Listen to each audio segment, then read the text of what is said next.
అందరికీ ఈ మధ్య కాలంలో స్వీట్ కార్న్ అయితే ఎక్కువ దొరుకుతుంది కదా! నాటు మొక్కజొన్నలు అయితే కనుమరుగైపోయాయండి. దొరికినప్పుడు మాత్రం ఇలాగా క్రిస్పీ దోసెలైతే వేసుకోవడానికి ట్రై చేయండి. చాలా బావుంటాయి. ఇక్కడ మీరు చూసినట్టయితే నాటు మొక్కజొన్నలు అన్నీ ఒలిసేసానండి. పిక్కలన్నీ ఒలిచేసుకొని ఒక బౌల్‌లో అయితే వేసుకోవాలి.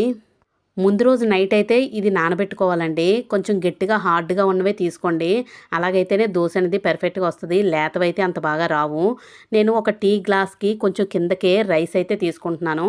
తీసుకొని మునిగేంత వాటర్ అయితే వేయండి. ఇదంతా చక్కగా నానుతది మార్నింగ్‌కి. మనకి బియ్యం వేసుకోవడం వల్ల దోస అనేది క్రిస్పీగా వస్తది. చాలా బావుంటది. ఈ కార్న్ దోస చాలా హెల్తీ. అలాగే టేస్ట్ కూడా చాలా బావుంటది. మీరు ట్రై చేయండి. ఇంకా మార్నింగు నేను మిక్సీ బౌల్ అయితే తీసుకొని అందులోకి నానబెట్టిన మొక్కజొన్నలైతే వేసేసుకుంటున్నాను. అందులోని ఒక హాఫ్ స్పూన్ అయితే జీలకర్ర, కొంచెం అల్లం, అలాగే ఒక 4 ఎండుమిరపకాయలు, అలాగే ఒక 4 రెబ్బల వెల్లుల్లి, కొంచెం సాల్టు వేసుకొని ఫైన్ పేస్ట్ లాగా అయితే గ్రైండర్ చేసుకోవాలండి. ఇలాగా దోస బ్యాటర్ అయితే ప్రిపేర్ చేసేసుకొని పక్కనైతే పెట్టుకోండి. దోసలు చాలా క్రిస్పీగా చాలా బాగా వస్తాయి. చూసారు కదా! మొత్తం నేను గ్రైండర్ చేసేసుకొని బౌల్‌లో అయితే వేసుకున్నాను. ఇంకా దోస తవా పెట్టుకొని అందు మీద బ్రష్‌తోని కొంచెం ఆయిల్ అయితే ముందు రుద్దండి. మనకి దోస పర్ఫెక్ట్‌గా రావాలి అంటే ఆనియన్‌ని కొంచెం ఆయిల్‌లో ముంచి ఇలా స్ప్రెడ్ చేస్తే దోస అనేది చాలా పర్ఫెక్ట్‌గా వచ్చేస్తది. ఎలాంటి పాన్ మీద అయితేనే ఈజీగా వేసేసుకోవచ్చు. చూసారు కదా!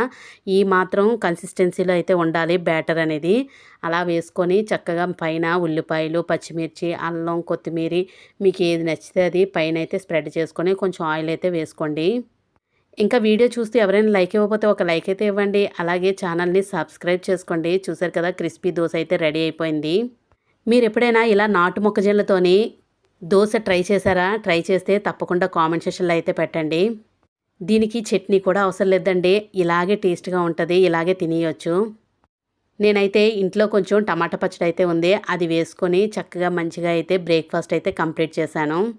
ఎప్పుడు ఒకే రకం ఇడ్లీ, దోస, పూరి ఇలాంటివే కాకుండా ఇది కూడా డిఫరెంట్‌గా మీరు ట్రై చేయండి.